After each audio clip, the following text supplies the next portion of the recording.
ભગવાન રામને વનવાસ થયો ને પછી બધા આખું અયોધ્યા ભગવાન રામની પાછળ વનમાં જવા માટે તૈયાર થયું. બધા વનમાં જતા હતા. એમાં એક સ્ત્રી, યુવાન સ્ત્રી હતી, સુંદર. એ પાણી ભરીને આવતી હતી. બધા એને ટોકી, કહ્યું તારે આ બધા જ રામની પાછળ વનમાં જાય છે, તારે વનમાં નથી આવવું? આ પાણી ભરવા ગઈ. માથા ઉપર બેડું હતું. પેલી સ્ત્રીએ કહ્યું હું અહીંયા ઊભી છું, હવે તો આ બેડું રામ ઉતારે ને તો જ હું ઘરે જઈશ, નહીં તો નહીં જાય. 14 વર્ષ સુધી એક જગ્યા ઉપર ઊભી રહી અને બેડાનો વજનના કારણે વાંક વળી ગઈ, 3 વાર. 14 વર્ષ પછી ભગવાન આવ્યા. ભગવાનને કહું બેડું ઉતારો. હવે બેડું ઉતારવાનો અર્થ છે કે એની સાથે લગ્ન કરવા. પહેલાના એક જમાનાની એક પરંપરા કે કોઈ સ્ત્રીના માથેથી બેડું ઉતારવું એનો અર્થ છે કે એની સાથે લગ્ન, કુંવારી સ્ત્રી એની સાથે લગ્ન કરવું. ભગવાનને કહું કે આ બેડું ઉતારો. ભગવાને કહું મારો તો એક નિયમ છે, એક જ પત્ની, એક જ બાણ અને એક જ વચન. હું ન ઉતારીશ અને ઉતારું તો એક શરત. આ જન્મમાં તો હું મારી મર્યાદાનું પાલન કરીશ, તારું બેડું ઉતારી દઉં, પણ આવતા જન્મે વિચારું. એટલે ભગવાને 14 વર્ષ પછી એ બેડું ઉતાર્યું. પણ એ જન્મમાં તો ભગવાનની જે પ્રતિજ્ઞા હતી એ પૂરી કરી. પણ બીજા જન્મમાં એ જ સ્ત્રી કુબજા બનીને આવી. અને એટલે કે છે ને કુબજા ને પટરાણી કહેશું. તો કુબજાને સર્વાંગ સુંદર બનાવી છે. ભગવાનને તિલક લગાવ્યું છે, ચંદનનું તિલક કર્યું. અને પછી કુબજા ભગવાનને કહે છે કે પ્રભુ પધારો મારા મહેલે. ભગવાને કહું હજી ઘણા બધા કામ છે, સમયાંતરે હું આવીશ જરૂર. ત્યાંથી ભગવાન નીકળ્યા છે. કંસે જ્યાં ધનુર્યજ્ઞનું આયોજન કર્યું હતું ત્યાં આવ્યા. એ અખાડાની અંદર આવી અને ધનુષ્યને કયું ધનુષ્ય છે લાવ જોઈએ જરા. ધનુષ્યને જોવા માટે ગયા. ઉઠાયું ત્યાં ધનુષ્ય તૂટી ગયું. એટલે કંસના સૈનિકોએ કંસને સમાચાર આપ્યા કે ગોકુળમાંથી જે આવેલો કૃષ્ણ છે એના હાથે ધનુષ્ય તૂટી ગયું. અને કંસને વરદાન હતું જેના હાથે આ ધનુષ્ય તૂટશે એના હાથે તારું મૃત્યુ છે. એટલે કંસ સમજી ગયો બસ આજ મારી બહેન દેવકીનું 8મું બાળક અને મારો કાળ. હવે ધનુષ્ય તો તોડી નાખ્યું, ધનુર્યજ્ઞનું કરવું શું? એટલે સમાચાર મોકલ્યા કે હવે આવતીકાલે મલ્લ કુસ્તીના દાવ કરવામાં આવશે. બીજા દિવસની સવાર થઈ. ભગવાન તો સમજી ગયા હતા કે અમને મારવા માટેના પ્રયત્નો છે બધા. એટલે ભગવાન અને બલભદ્ર પોતાના અંગ ઉપર માખણ લગાવી અને આવ્યા છે. સૌ પ્રથમ દ્વારની અંદર, અખાડાના દ્વારની અંદર કોલિયાપીડ નામના હાથીને બાંધ્યો હતો. એની સાથે યુદ્ધ થયું. હાથીનો વધ કર્યો. હાથીનો વધ કરી અને અખાડાની અંદર પ્રવેશ કર્યો. બધા બેઠા છે. આપણે જેમ સ્ટેડિયમ હોય ને એવું સ્ટેડિયમ જેવું હતું.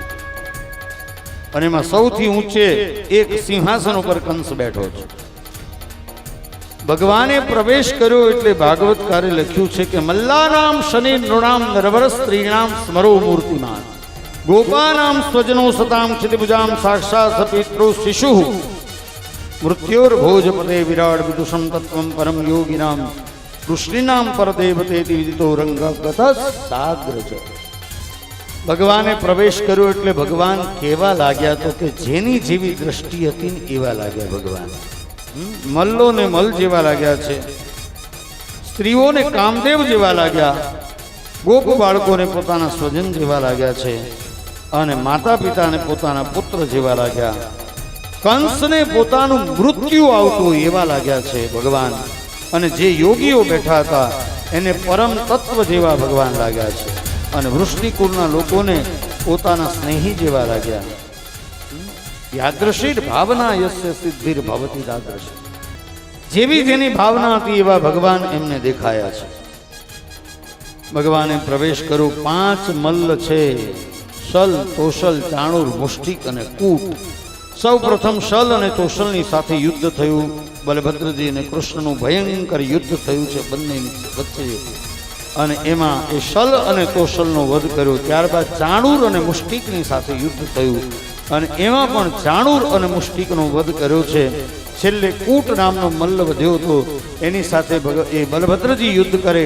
અને આ તરફ ભગવાન છલાંગ મારીને જ્યાં કંસ બેઠો હતો ને ત્યાં ગયા છે દોટ કાઢી.